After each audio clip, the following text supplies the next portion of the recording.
Are we live? Are we live? Let's see if we are. If we actually are. We are! Hi everyone! This is Abel. Welcome back to my channel. This is a really important day for me because this is the first live interview that I'm hosting.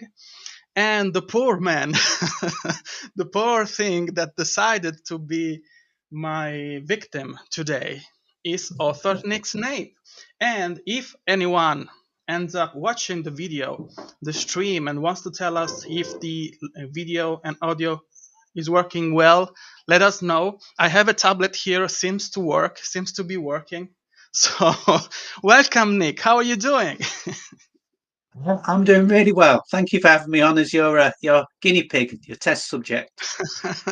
I selected a very experienced person, a really experienced author, and someone who's been dealing with people for a very long time. So I'm sure you can manage it, you can survive.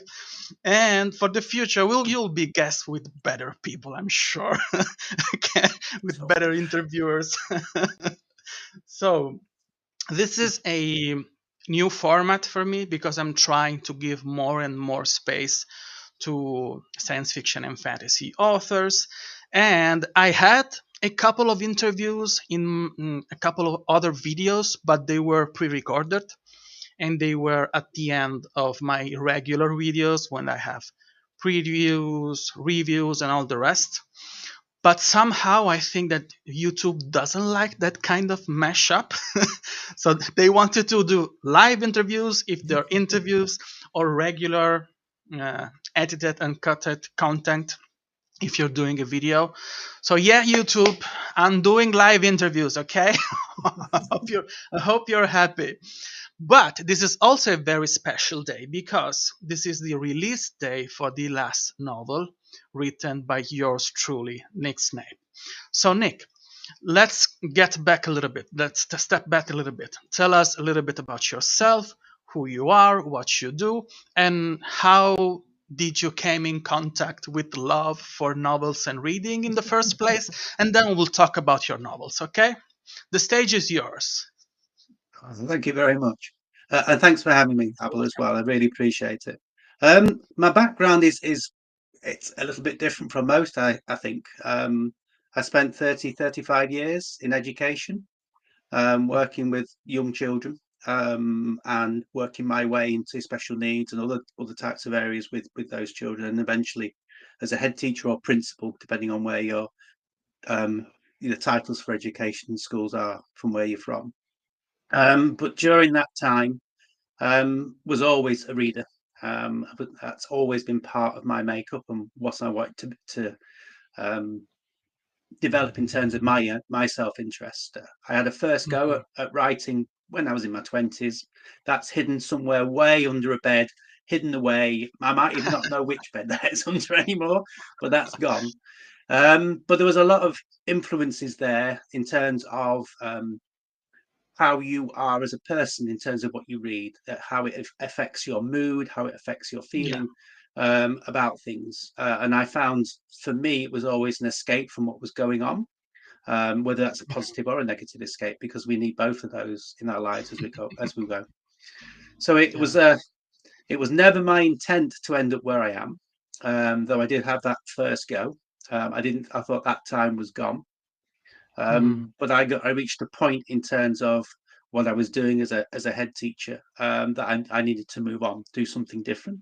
Hmm. Um, I'm probably a product of, I'm going to say the horrible word, COVID, um, for how it affected Yeah. education in schools, because I spent a long time in during that period looking after some, like we said, special needs children, young children, adults, um, who were going through very difficult times, managing that situation. Um, Mm. and it was after that all settled down, and I knew we'd got through, and the school was in a very stable position, that I decided I needed to go and try something else. So that's Mm. how I've ended up here. Probably a slightly different journey to most people, because I decided to take early retirement, Okay. which allowed me space and time. And Hmm. obviously, if I didn't enjoy this journey, and if it wasn't a positive journey, I could go on and do something else, or work alongside that. So it was never really a decision taken deliberately to go and write. It was more one of those things that happen. You get to the end of the retirement, the first day, and you look at your hands and you go, "What am I going to do now? Where am I going to go?" Um, and a few of my friends encouraged me to try at least write your first book, have a go, Yeah, and that's how I ended up, exactly. you know, where I am now. Well, that's a really interesting, as you said, a unique process and unique Mhm. journey. But you know, I have been speaking with many authors in the last couple of years, and every one of us, we have a different journey, and that Yeah. makes our novels so unique, specifically for us, for the Mhm. kind of people that we are. So let me shout out just for a moment the A Gentleman and a Scholar, Tim McKay. Thank you for being here, Tim. And I will probably try to coerce you in being a guest in this show in the near future. And then to Rohan O'Jewel, I think is Yeah. this the surname, another great author and a gentleman in himself. Thank you for being here. It is a pleasure for me. And yeah, so you've been a reader for quite some time, right? Yes. What kind of novels did you enjoy? Did your literary tastes did they change in time? Tell us about a little bit about that. I think my early literacy taste, I've always been an avid reader, so which Hmm. is not a family trait. All my family are hands-on builders, bricklayers, joiners, carpenters, that type of thing.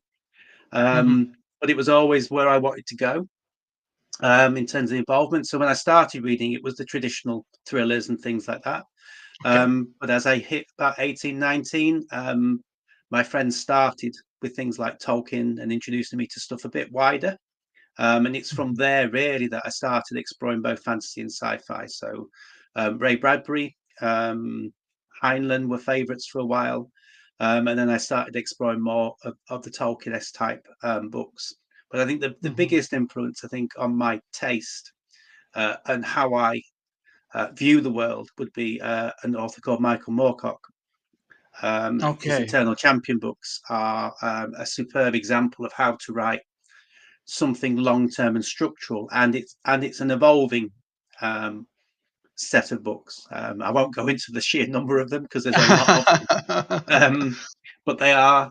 You can see how his journey in terms of how that evolved, how he saw different factors going on with it within books, and it didn't have to be fantasy. It could be mixed in with sci-fi. It could be fantasy sci-fi.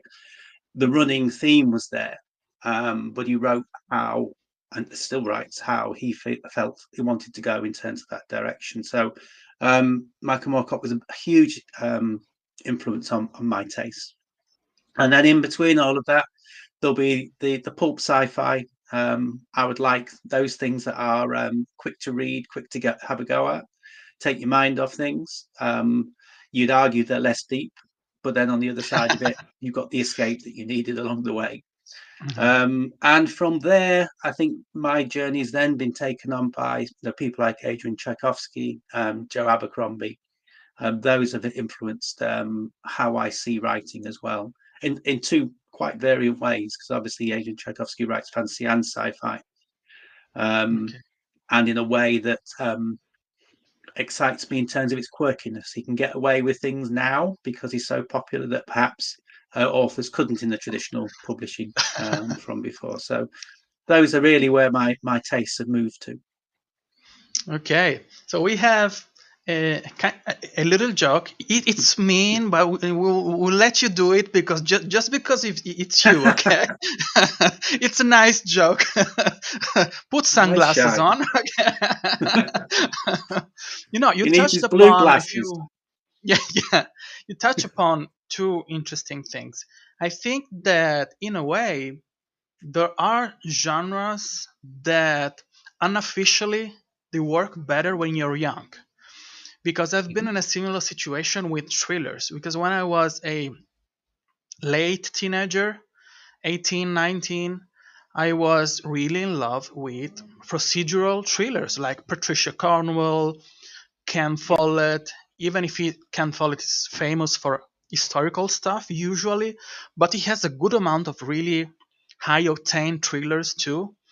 And I think that when you have that range, when you're that kind of target audience, you crave for that kind of structure in a novel, which is circular, is closed in that novel. It has a satisfying payoff. It has high high speed narration.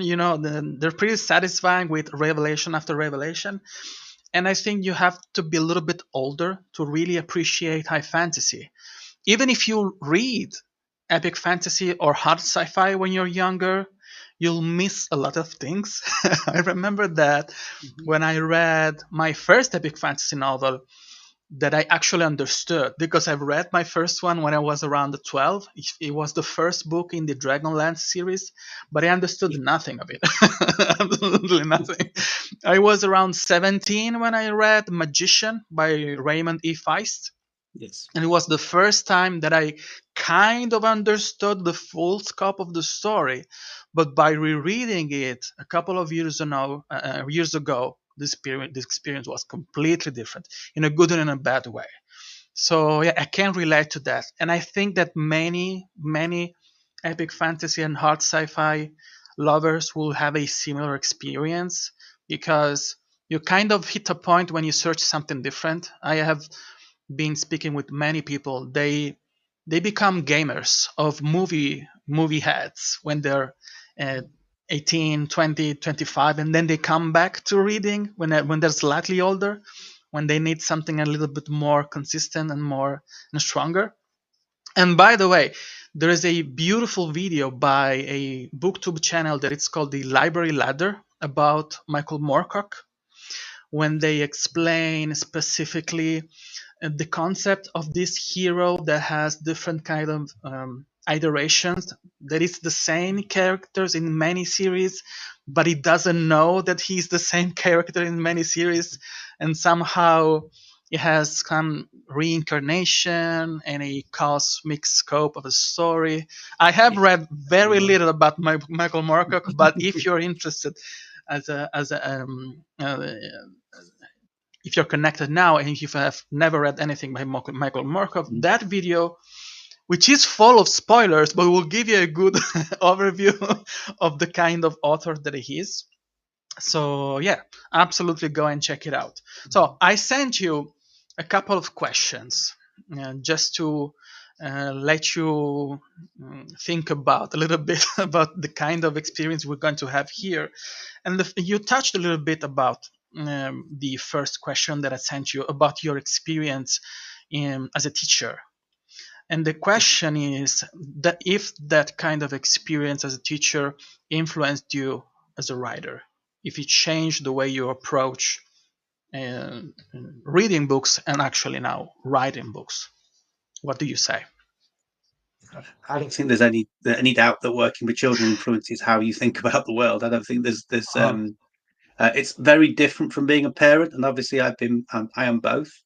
But in terms of education, and particularly the younger age that I work with, so I work from 3 to 11, but my experience, my passion for education is from 3 years to 7. Um, and that's the level when children are still questioning the world around them at a yeah, constant basis. And also on top of that, their imagination starts to run riot. I mean, a stick to a child at that age can be everything from a sword to a paintbrush to the first start of an animal home to many different things, and they perceive the world quite differently as they grow up and they mature.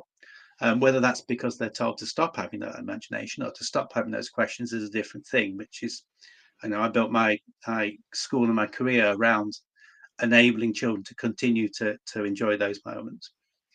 But the true aspect of that is it encourages you as an adult to do the same, to actually think in their world, and to encourage them to develop that, because that's where the love of language comes from. And the more a child loves language, the spoken word, the more they'll love the reading word, and then the more they'll love the written word. So it becomes a very key aspect in terms of their future, and it's a long-term thing. So once you've started on that journey of imagination, you learn how to feed it. You learn how to bring that out in the children more. You learn how to bring other children into that mix, and it becomes quite all-consuming as as a teacher.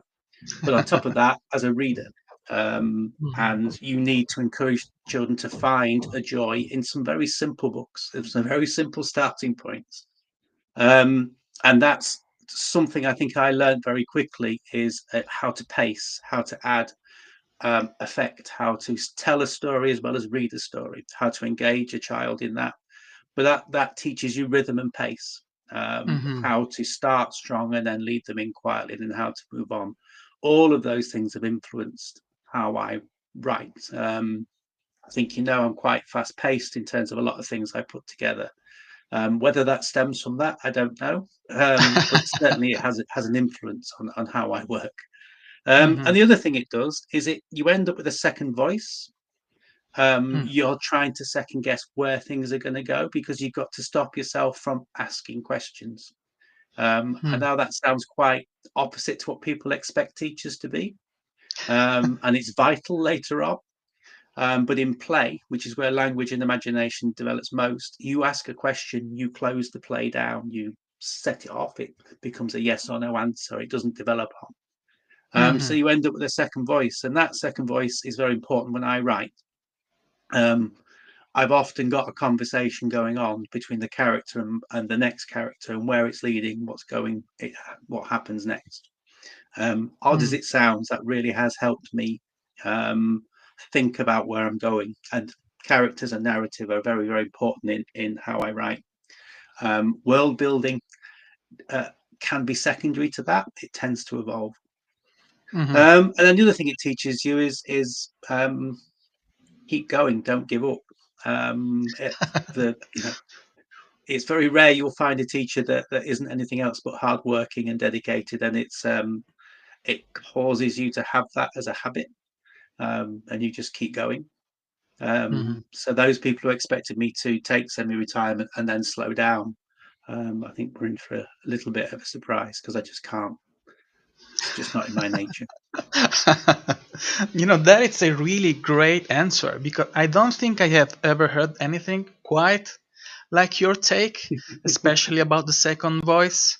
I will say Mhm, that I have, mm, after listening to your answer, I can understand your point of view and the way you're trying to iterate pacing in your stories because for everyone who doesn't know, I'm going to show off one of Nick's, the only book that I have read by Nick Snape, which is a Dragon of the Veil. This is a dark fantasy, epic fantasy mhm, story with a little bit of science fantasy, we could say. So it's a little bit of a mashup, but the aesthetics is a good 85% medieval fantasy, and the pacing of this is relentless, but in a in a very effective way because you have to know, and my audience they know because I've pestered them repeating always the same stuff, mhm, but it is useful in the context of a few of our conversations. If that I enjoy action in a very specific way, so I get tired mhm, very quickly if action doesn't actually work to propel forward the plot, and if it is not interspersed with a little bit of introspection and all the rest.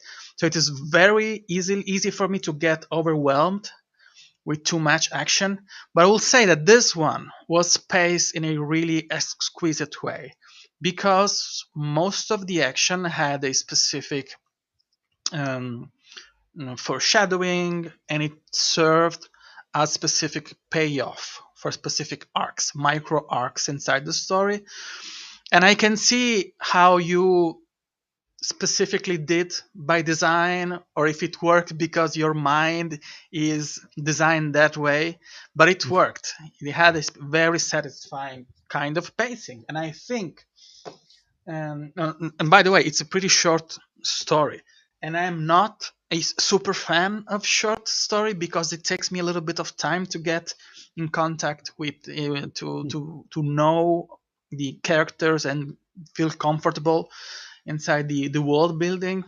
But you worked some kind of trick, some kind of magic, and it worked really well. And also that concept of the that questions can somehow stifle the development of the narration on the story and the second voice. That's an incredible concept. You should write a paper about that. You should go deeper and deeper because we want to know more about that. It's really interesting. I think we Yeah. need to dedicate more time to that kind of theory and to see how to use that. Okay, so let's put a pin on that, and I will do more with that. Okay, I promise you. And if I forget, please remember me that. So we have a comment here.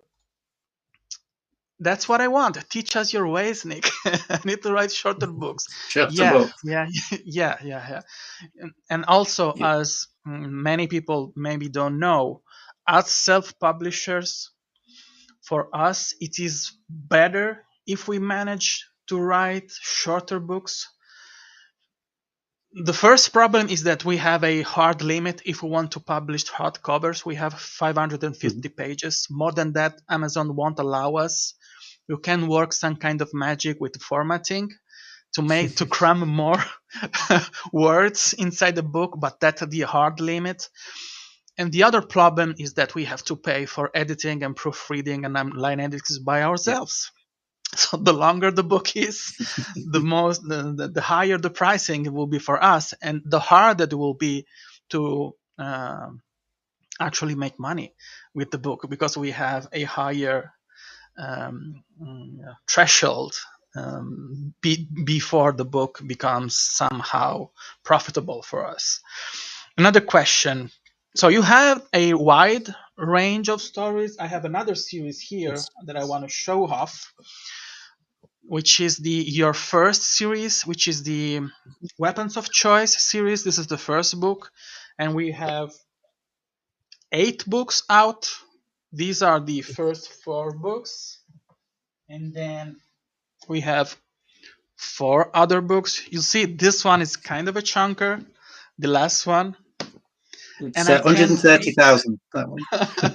to read this one because it somehow it reminds me a little bit of The Expanse. I don't know why. I'm not sure. I haven't read those yet, but I have a Expanse shaped hole in my heart because I love that series so much, and maybe because of the characters. This one, it reminds me so much of the protagonist of The Expanse because of his face and blue eyes.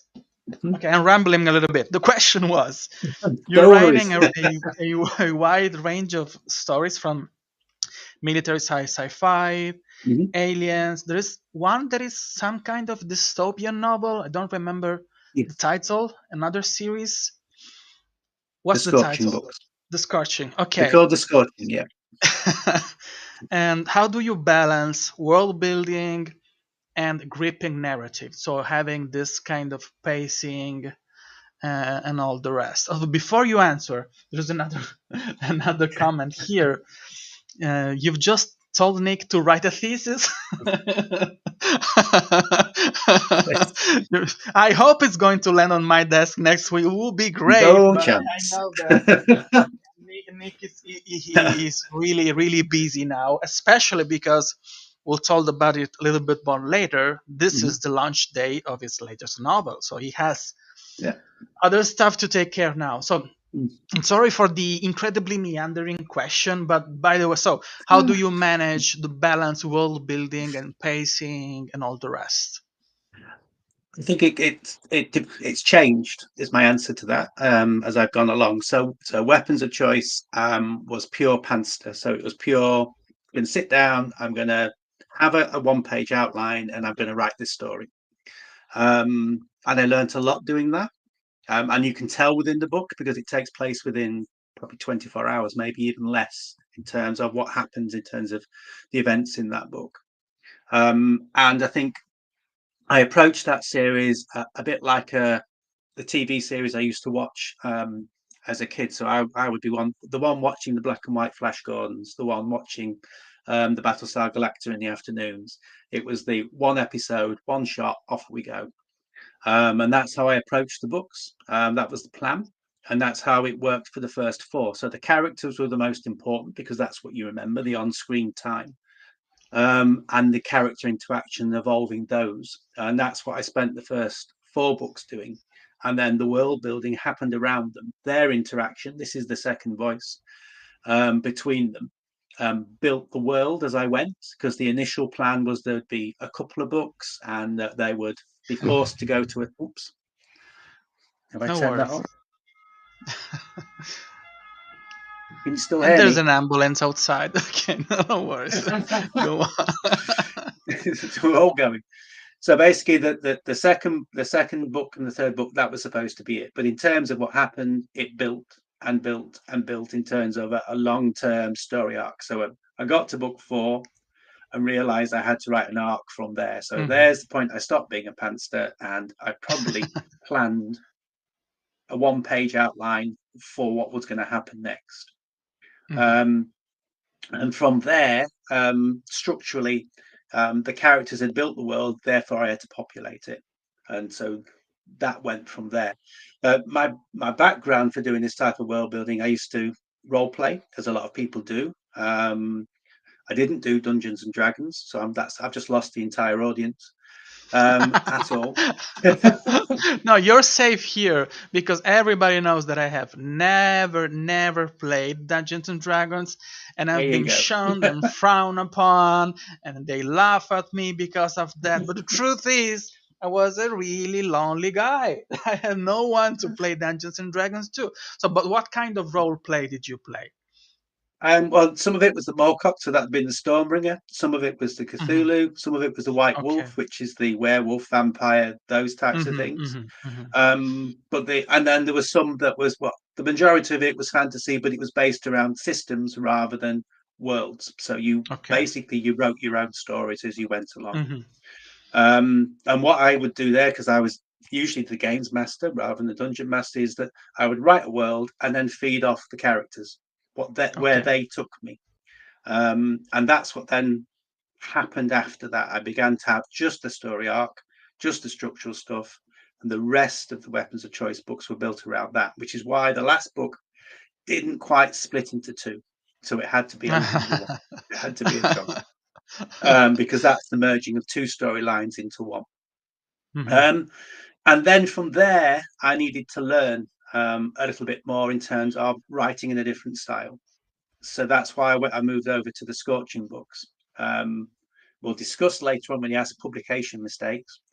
But we moved over to the Scorching books, and I built the world first. So I worked with a friend of mine who's very much into his ecology, and we worked through the projected position the Earth would be in 50, 70 years if we kept going Hmm. in terms of global warming the way we are.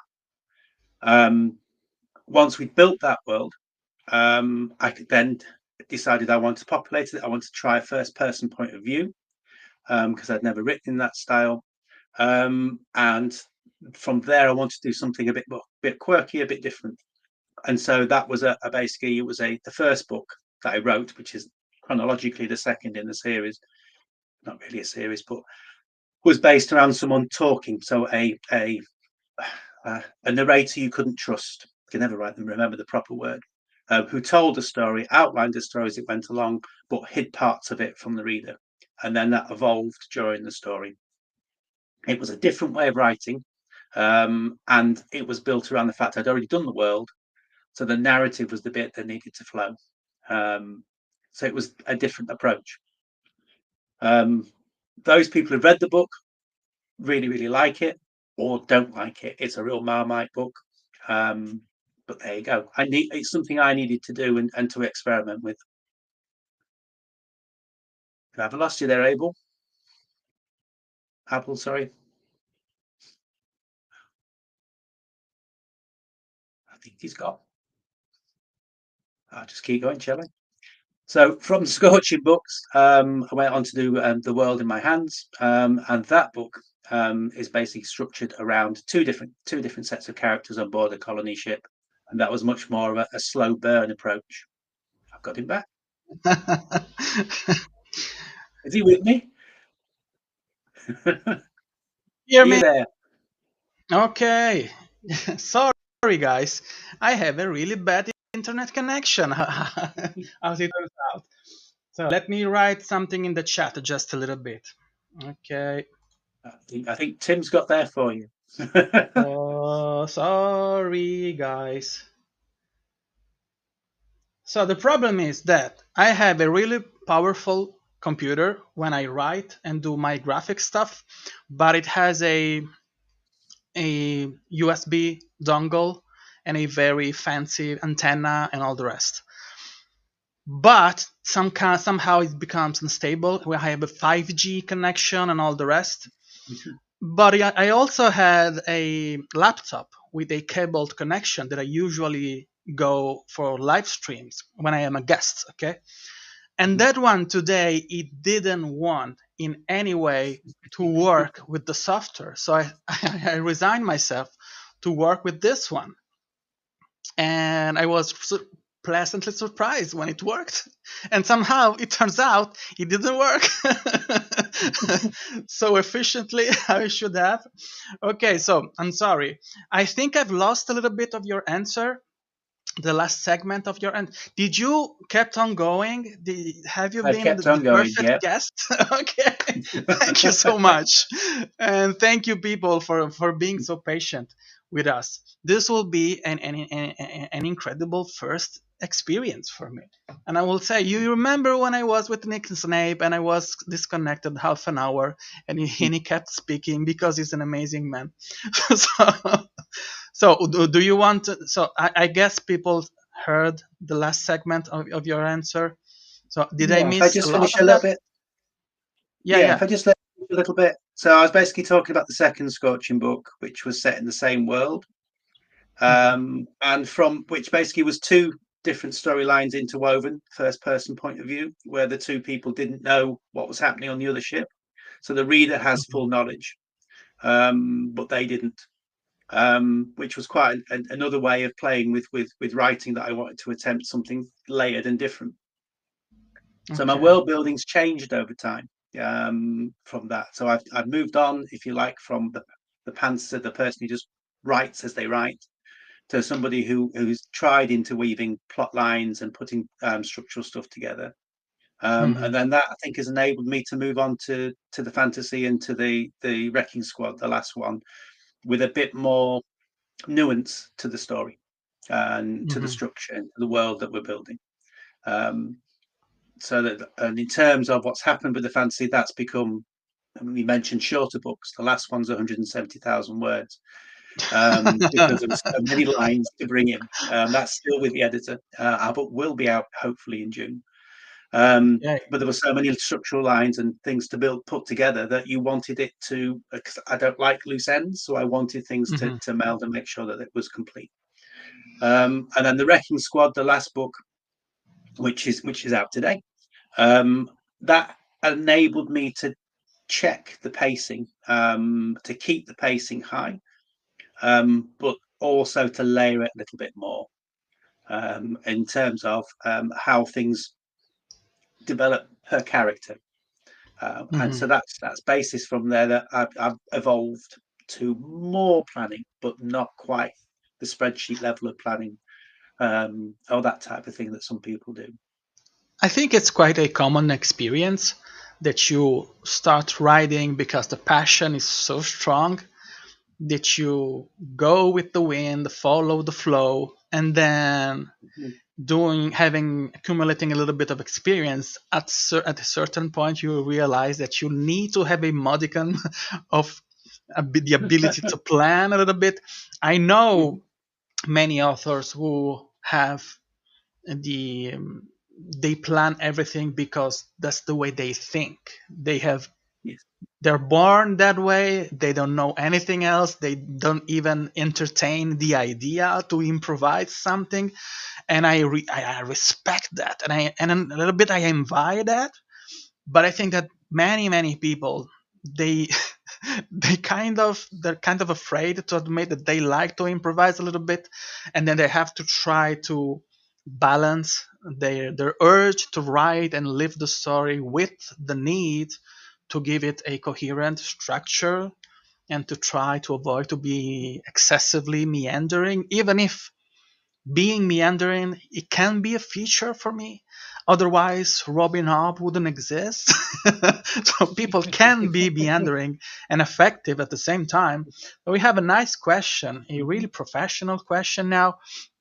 If you have a name as cool as Nick Snape, are you legally required to become an author? But it is actually your name or it is a pen name, Yes, this one? no, it's my name. So So, you're naturally blessed because you have a cool name. which I didn't No. realise what people seem to see. Obviously, I get associated being an ex-teacher as well with Harry Potter. Um, Yeah. but there you go. But it doesn't quite work that way when you write military sci-fi or action sci-fi. But Even yes, for no, I am. me, knowing so little about Harry Potter, I recognize the surname. Yeah. But yeah, it's a running. It seems to be a running joke that I have to use it. I did toy with one of the pieces of software that will generate random names for you. Um, and after being given Brett Savage as an option, I chose my own name in the end. That's nice too. So Rohan says, I was positive it had to be a pen name until Nick showed me his passport. And that's another really interesting story. Why did you have to show him your I did. passport? I'm not sure in my Okay, so I had other question planned, but since you touched upon a little bit about the length of your novels and your Mhm. publication journey, would you like to tell us a little bit how did you decide to when did you decide to self-publish the first book? Yeah. Why did you decide to go with the self-publishing road? And a little bit about how much time does it take you to write usually your novels? How do you decide to pace them, the release of the books? Because Yeah. you've been around for a bit, but not that long, and you have already out how many novels? 10 novels out? 11? Um, 13. So a Well, lot of 13 out books and in two. a relatively Yeah. small amount of time. Yeah. How I did think you go it's with it. that? I think it's quite a contrasting, probably what you were saying earlier about in terms of learning curve and how you approach things. So um, the base answer for that is that during the COVID period, I read a lot of escapist sci-fi that was short, sweet, action-filled. Mhm, And when I decided I was going to write, that's where I went. Obviously, my first love was fantasy, and then moving into sci-fi after that. So, in many ways, people expected me to write a fantasy novel, but I think I needed something that was structurally easier to write, to experiment with. mhm, And once I started, I think I knew I was going to publish, however good or not it was. I You spend your life in education being critiqued, and as I didn't know anybody in terms of authors to critique me, I decided I'd go and expose myself in terms of the public, let them read it, get their feedback. Let's see where that went. Before I did that, I did check and send it off to people who do the editorial reviews. Because if they mhm, came back saying, we can't star this, we can't judge it, which I asked them to make sure they would. That's why I chose the people I went with. They were honest. They mhm, felt you could tell it was good enough in terms of their view. That book has found a massive audience in terms of the rest of the things that I write. Um, the speed and everything else that went with it. You can see the people who are looking for the escapist short mhm, read, impactful read that goes with it. Um, so I really was in the public domain. And what happened is I built up a rapport with some of the people who read the first book, who gave me turns of pointers in terms of some of the military language I used, and some of the structural stuff I used. And mhm, I actually worked with a couple of people from there to adapt, tweak little bits. And that interaction again, having the time to go and do that with people, built up another factor in terms of the self-publishing journey. You engage with your audience differently, I think, than perhaps you might do it in terms of trad. I didn't think I was good enough to go to traditional publishing at that point in time. That's another way of looking at it. But in turn, and I don't think the type of book I wrote would have been published traditionally. Hmm. So it was if you like, an almost decision made for me. Hmm. It gave me an excuse to explore how to self-publish. I spent a lot of look. I think it was David Grogan's videos and books that I read initially, who's still going in terms of supporting self-published authors. And it gave me an aspect of how it could be done and that I could actually give it a go, give it a try.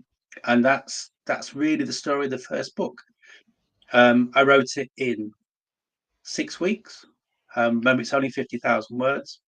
But then spent a lot of time back and forth editing, and it was professionally edited. That one at that point in time, in terms of there, and that interaction worked in terms of structuring my thinking in terms of how to write from there. It also taught me that I couldn't afford to keep paying for that level of editing in future, but it was worthwhile Yeah. in terms of doing it. Um, and so it that got me into the fast writing, the fast pace, and that's why I ended up. So, I mean, I released 7 books in that year. I started in January the 11th, the first word, and finished the 7 books, and the eighth was published on January the 15th of the following year. So 8 books, if you like, in a year. Um, but that was for me the way to do it. I needed to keep going and going and learn and keep going, and then take a Mhm. break. Um, so it was That's that journey, incredible. and along the way, well, along the Seriously. way, you establish relationships with people. I've met a few people in terms of other authors who I still interact with now, who have been really supportive, and you learn. But you learn out there, and I can take that. I'm used to being criticised, but Hmm. Hmm. in that way, be it in terms of the inspections that school face, be it the children who do who will give you as much difficulty as Yeah. Rohan gives you about your bald head. You get it from every level, from parents who aren't happy what's going on to those parents who are. It's all part of my makeup, that I'm used to that critique and used to listening to it and then building on it. So doing it out in the open was worthwhile for me, from that Hmm. aspect. If you can't take criticism, if you can't take how to improve and how to develop something, and remember, if you're doing an electronic version of things, if you're working with Amazon, everything can be changed. You Yeah. can improve what's there. Hmm. Then self-publishing is a difficult journey because you are exposed. Yeah, absolutely. I would say that we cannot overstate how massive of an accomplishment it is to publish that amount of novel in 1 year.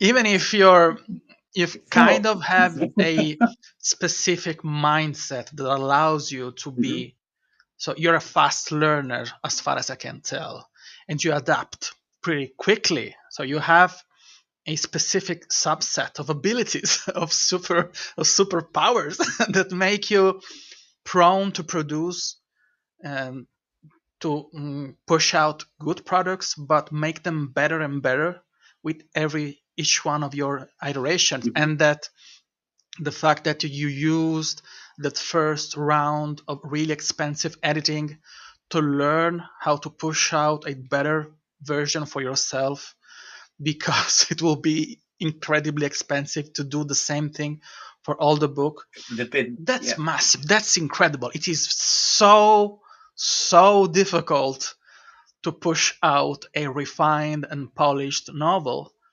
And for me, even one It's more, because I have the passage from Italian to English. Of course, it's slower, and I'm not able in my DNA to write short book in any ways. Even if, fun fact, the first version of the novel is going to publish at the end of April. It was around 70,000 words, the Italian version, and the one that is hitting the market, the international market, is around 120. So it's much longer because I've been working with an editor. But what you Yeah. achieved in 1 year, it's incredible. So I wish I'd had some kind of of SFX Oh, here no. to And make it, you a round of applause, but it is but incredible. but yeah, but just to add to that, it's knowing that when I got to the fantasy books and in some way to the scorching books, that editing became essential in terms of structure, and in terms of the impact on that. I don't think I could have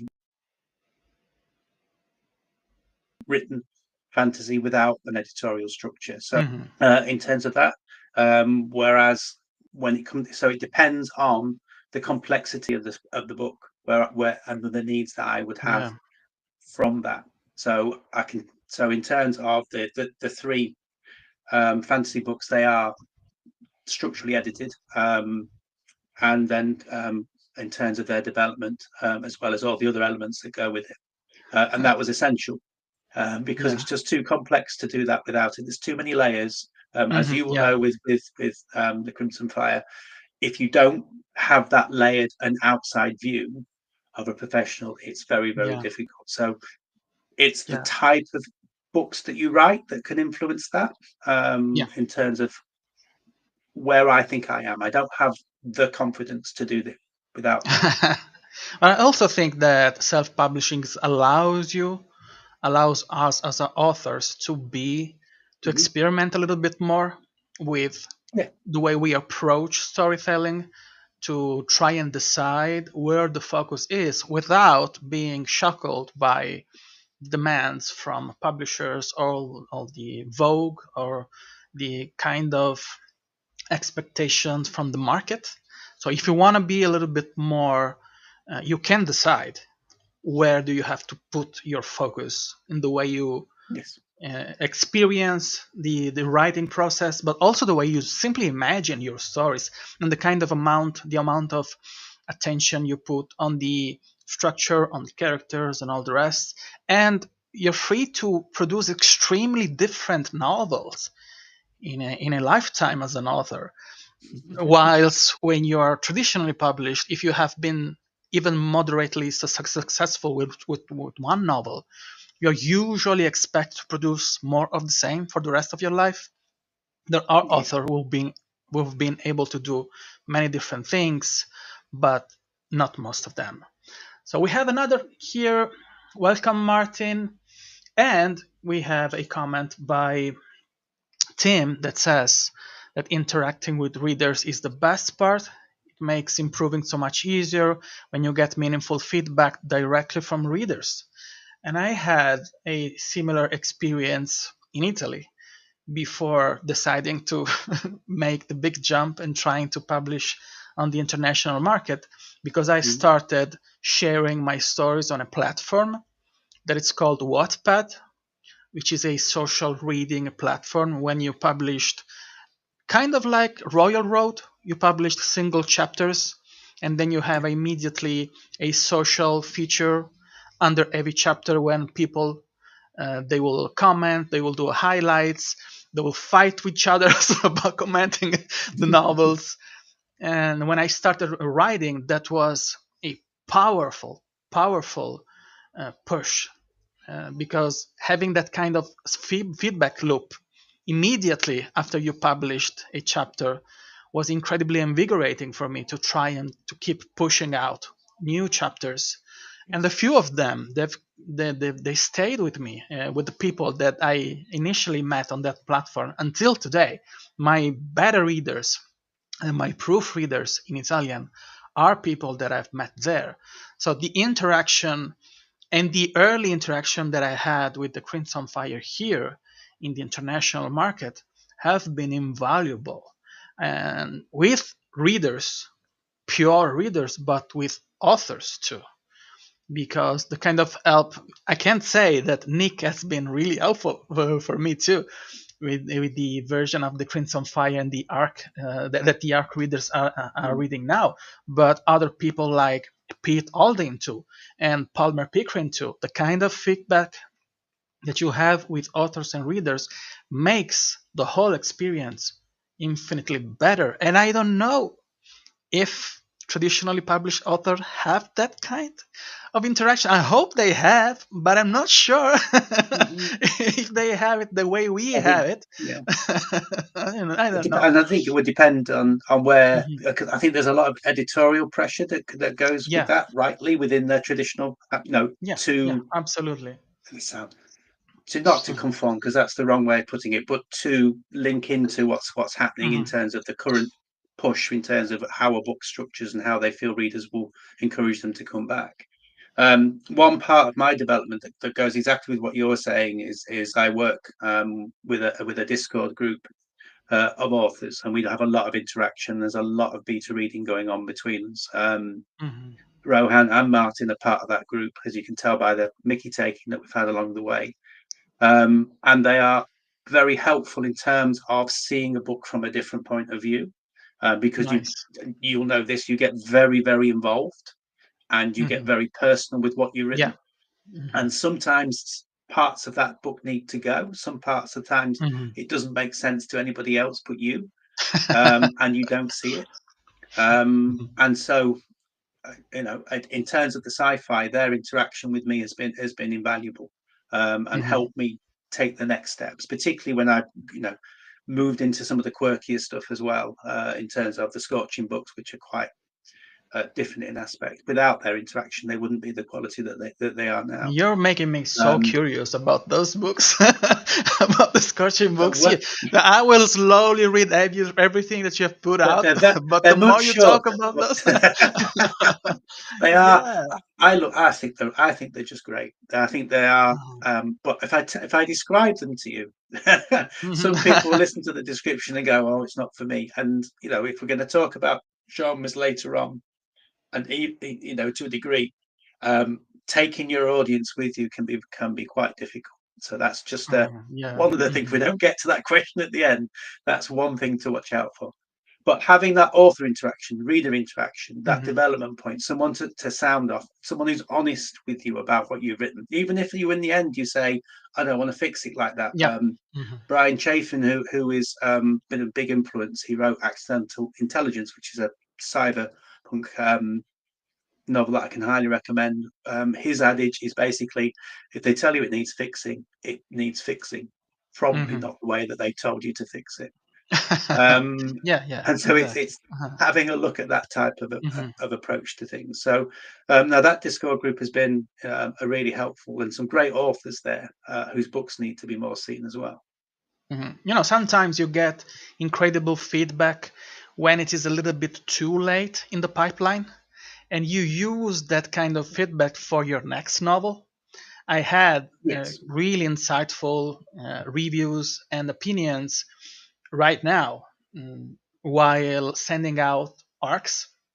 And of course, those are the novel can't be changed anymore. You can't just correct typos and all the rest. But that kind of feedback is invaluable for the rest of your production. It is an organic way to become I won't say a better author, maybe a most effective author in the way you deliver information and the way you try and engage your audience. And there's another comment here from your friend Martin. When you read post-apoc and we should, yeah. I will absolutely do my part and try to shine a light a little bit on that because, as I've told you, I have enjoyed the Dragon of the Veil a lot and I love fantasy and epic fantasy, but I too would I would love to have more people reading more sci-fi because that's my bread and butter, and I try to make it more prevalent in the space that I give to stories. So I vastly overestimated the amount of questions that I was able to ask you during this live. We are out almost 1 hour out, but and we have to touch in the very special things that makes this day special, which is your latest release. So, do you want to give us a little bit of a elevator pitch of your novel Oh, of the okay, last I wasn't one? ready for that. Let me just show it first, because I Okay, love this this is cover. the cover. Mhm. Amazing. The Yeah. Raking SWAT. squad. Yeah, the And wrecking squad. the stage is yours to try and sell us just Oh, the well, just the well, first let's volume start with of your this series. expanse. Let's start with your expanse hole. So basically, this is pitched as Expanse and Firefly meet aliens. Okay. That's the approach that I've taken. So you've got a squad of recovery, sorry, a crew of recovery on a recovery spaceship that look after the auto mining ships out on an asteroid field, not our asteroid field, but another system, um, who have their own hidden structures that are going on within the crew and their past. Mhm. So they're hiding out on the asteroid field. They are repairing and recovering auto mining robots, auto ships that transport the ore, and an event happens. Basically, an auto mining ship goes rogue. They're the last people that can intercept it before it disappears out into the black, and it's carrying some PMGs, precious metals, so very, very expensive. Um, and on top of that, it turns off if that does disappear out into the back, the actual company that they work for would be really, really struggling. It's a lot of money that's going. So they intercept, they board, and find out that there's something aboard that only military personnel would recognise, and that's where you begin to get exposed to the fact that this is in their history. There is an army element, a marine element to their background, and that evolves in from there that they are on the run, that they are blackmailed into taking on another job when someone discovers what they've done, and they go out much deeper into the outer system to hunt for and find and then board a derelict spaceship on which there is what we would call a very deadly cargo. So we're moving through, and then behind all of that, there are layers in terms of the people involved, and we're building up that initial part of a political element going on in the background. Mhm. Um, so it's really it's an action sci-fi, military sci-fi to an element, but it has that feel of the camaraderie in terms of Firefly, the political and the setting, if you like, and to a degree the science of the Expanse and the way that's structured. There's no fast and light travel involved initially. So in terms of that, it builds up towards a climax on the ship, which is where the aliens element comes in, and that's as much as I can tell you without spoiling the book. The early reviews have been brilliant, and I'm really looking forward to interacting with readers about what they think about it. Oh, amazing. That's my pitch. Okay. This is the and okay, the audience who should be able to see the cover in higher details here. So if you want, you can pause the video and take a screenshot. But I know that most of you're able to multitask and go and search for this specific one on your and put it on your wish list. Okay, so I know you can do that. So now we have to say hi just a little bit, just a second, to BBB Birded Book Beast. Thank you for being here. We strategically tried to select this time frame to catch someone while having lunch, and we were successful. Thank you for being here. And then team was having a lunch break too. Okay, so just a question about the Raking Squad. So we talked about world Mhm. building versus characters. Would you say this is more of a character-driven story, or it is more of a high concept, hard sci-fi story? Where is the sweet spot for you? I think the sweet spot is, and I don't want to. It's not. I'm not going to compare myself to James A. Corey or the Expanse, but it's of a similar structure. So it's very character driven, but the Hmm. world becomes more and more important as you go. So we're Okay. starting off with that real connection with this group, this crew to begin with, who end up as we learn they are ex-marines. They become a squad. Um, Mhm. but you learn about their background. You learn about what's going on. There are two twins aboard who have got special abilities. So you've got Mhm. things there that are more layered. So you start off with that character development, and then I seep the world in, and the world becomes more Okay. important within this book and Butcher's Folly, which is the next one, which I'm halfway through writing now. You get another layer of what's going on and the background to that. What an And it's got incredible a title, Butcher's Folly. I like it. It sounds really and you cool. get that feel. It is. Well, I hope it is. You've got that development point. So you've got the, if you like, it's an action with a political element to begin with, but then we evolve over time, and Hmm. that's the aim. I've got a 4 book arc in mind. There is a free on my website. You can subscribe and you get Redemption Tour for free, which is their background story, how they got to that Hmm. position in the first place. That is more of a military sci-fi element to it, but that's because Okay. that's what they were. My suggestion is, if you're really interested, read the Wrecking Squad first, then read the Mhm. origin story. If you like to know Okay. everything, read Redemption Tour first for free, and then go into the Wrecking Squad. And are you planning But for it's this to designed that be a way. trilogy or more of a longer series? How are you? The plan, the plan is 4 books because Okay. that's the political arc that goes with the action and the story that's involved. Hmm. It can be more. If it's popular, there is the ability to actually extend the arc further. It's one of Hmm. those where I plan for, I write for, that's happening. Um, but if it kicks in, there is the possibility of splintering it off into another series that Hmm. relates with some of the similar characters or the people that you meet along the way. Hmm. So it I has think that potential having a to go cohesive longer. arc for 4 books is a good idea. Kind of like Mm-hmm. what they did with The Expanse. They have it's 9 books, but they're 3 trilogies, right? Yes. So Yeah. it's a nice way. So I think we are nearing the end of the time we are allowed here with the Mm-hmm. restream with the free version that I'm using here because I'm not sure I'll be able to to do many live streams. But this was fun for me. So maybe we're going to have more more live stream and more often usually.